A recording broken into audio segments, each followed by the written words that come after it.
कैसे जोरदार धमाके हुए हैं ये आपने देखा इन तस्वीरों के जरिए। इजराइल और लेबनान, ये महाविनाश का दूसरा चरण है। 5 संकेत सीधे सीधे जो मिल रहे हैं वो आपके सामने हम रख रहे हैं। इजराइल ने पूरी रात लेबनान में एयर स्ट्राइक की है, बड़ा नुकसान पहुंचाने की कोशिश और उसमें कामयाब रहा इजराइल। इजराइल की नॉर्दर्न कमांड की लेबनान सीमा पर ड्रिल हो रही है। नेतन्याहू के यूएन दौरा रद्द होने की भी खबर सामने आ रही है। इसके अलावा इजरायली रक्षा मंत्री योव गैलेंट ने कहा युद्ध का दूसरा चरण शुरू हो गया है, यह सेकंड फेज है। अमेरिका की चेतावनी, युद्ध नियंत्रण से बाहर होता हुआ नजर आ रहा है। यह सीधे तौर पर अमेरिका की तरफ से चेताया गया है। संजय भारद्वाज जी, अमेरिका का क्या रोल आप देखते हैं? अमेरिका चेतावनी तो देता हुआ नजर आता है ईरान को भी कि देखिए कुछ करना नहीं, युद्ध नियंत्रण से बाहर हो गया है, चीजें आउट ऑफ कंट्रोल जा रही हैं, यह बताया जा रहा है। लेकिन इजराइल जो कुछ कर रहा है वो किसके बूते, और इसमें अमेरिका का क्या हाथ नहीं है, यह माना जा सकता है?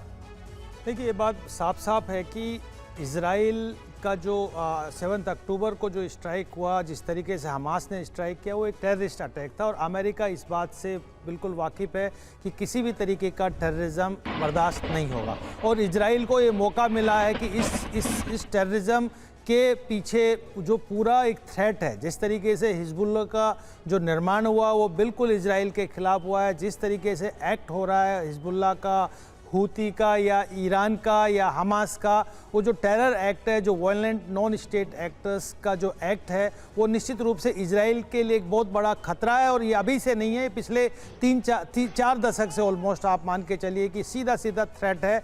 तो अमेरिका निश्चित रूप से इस बात से पीछे नहीं हटेगा कि इजराइल आतंकवाद के खिलाफ ना खड़ा हो। निश्चित रूप से आतंकवाद को नस्ताबूद करना है। और इसी को ध्यान में रखते हुए इजराइल का एक अपॉर्चुनिटी है कि जिस तरीके से हिजबुल्लाह अटैक कर रहा है, तो उनका जो इंफ्रास्ट्रक्चर है, उनकी जो कैपेबिलिटीज़ है और जो उनका मोरल है जो आतंकवाद, क्योंकि इनको एक पॉलिटिकल, ये खाली एक आर्मर्ड एक ग्रुप ही नहीं है, इनको पॉलिटिकल सपोर्ट भी हिजबुल्लाह से है। तो इनको सीधा सीधा अटैक किया जा रहा है कि ये हमेशा के लिए ये खतरा है जो इजराइल के लिए पूरा खत्म हो जाए। दूसरी बात, एक बात यहाँ भी साफ है कि ये बात जानता है, यूरोप भी जानता है पूरा, कि अगर इजराइल के ऊपर अटैक हो गया, इजराइल किसी तरीके से दबाव में आ गया, तो नेक्स्ट टारगेट यूरोप है। क्योंकि हिजबुल्लाह का जो टारगेट, हिजबुल्लाह खाली इजराइल ही नहीं, उसका टारगेट में अमेरिका भी उतना ही बराबर है, उतना ही फ्रांस भी बराबर है। जो वेस्टर्न इंटरेस्ट है वो भी इसमें पूरी तरह से इन्वॉल्व है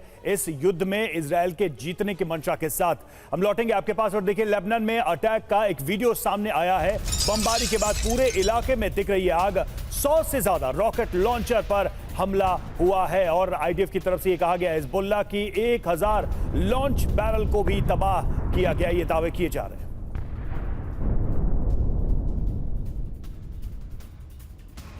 और लेबनान से तबाही की तमाम तस्वीरें सामने आ रही हैं। बेरूत में बमबारी का एक वीडियो अब TV9 भारतवर्ष आपको दिखाने जा रहा है। आईडीएफ के विमानों ने बम गिराए, एयर स्ट्राइक किस तरह से अंजाम दी गई ये देखिए तस्वीरें।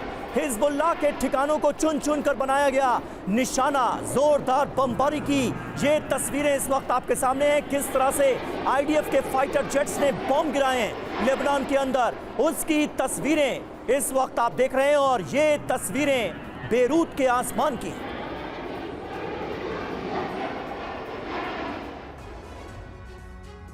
और हिजबुल्लाह की बारूदी साजिश, जी हां, तेल अवीव में घुसे हिजबुल्लाह के लड़ाके, ये बड़ी जानकारी सामने आ रही है। समंदर के रास्ते लड़ाकों ने घुसपैठ की है। तेल अवीव में बड़े स्तर पर तलाशी अभियान चलाया जा रहा है। हिजबुल्लाह लड़ाकों की नाव मिली है, तो बिल्कुल आप देखिए किस अंदाज में ये लड़ाके घुसे हैं। और इसकी जानकारी इजराइल के सिक्योरिटी पर्सनल्स को है, खुफिया एजेंसी को है। लगातार इसकी तलाश की जा रही है। तेल अवीव में बड़े स्तर पर सर्च ऑपरेशन चलाया जा रहा है इनकी तलाश के लिए। जी हां, तो ये बड़ी खबर सामने आ रही है। हिजबुल्लाह के लड़ाके क्या तेल अवीव के अंदर मौजूद हैं? जी हां, हिजबुल्लाह का ऑपरेशन 7 अक्टूबर, दावा क्या किया गया है ये देखिए। तेल अवीव में हिजबुल्लाह लड़ाकों की घुसपैठ हो चुकी है। तेल अवीव कमर्शियल कैपिटल इजराइल की, वहां पर हिजबुल्लाह के लड़ाके मौजूद हैं। नेतन्याहू बीच से तेल अवीव में घुसे हैं ये लड़ाके, ये दावा किया जा रहा है रवि।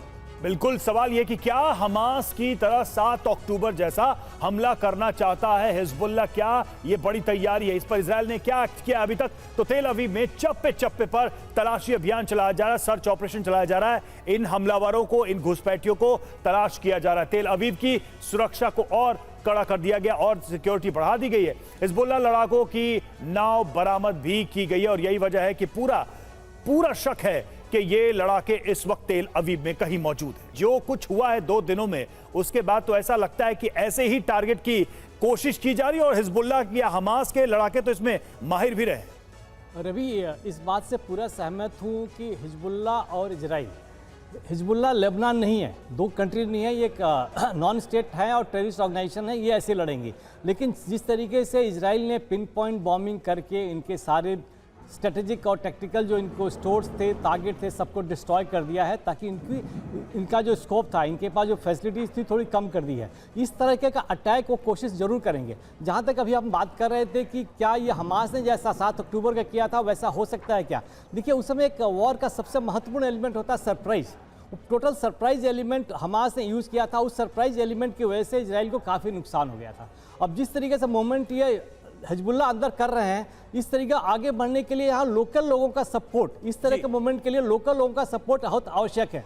यहाँ पर पूरी इजराइल की जनता सब तैयार बैठी हुई है, तो इसमें किसी तरह से अंदर घुसना या कुछ अटैक करना, इसका इम्पैक्ट होगा बहुत कम होगा। कोशिश हिजबुल्लाह यही करेगा, लेकिन इस तरह के ऑपरेशंस को सक्सेसफुल होने में वहाँ की लोकल जनता की लोकल सपोर्ट या स्लीपर सेल्स की यही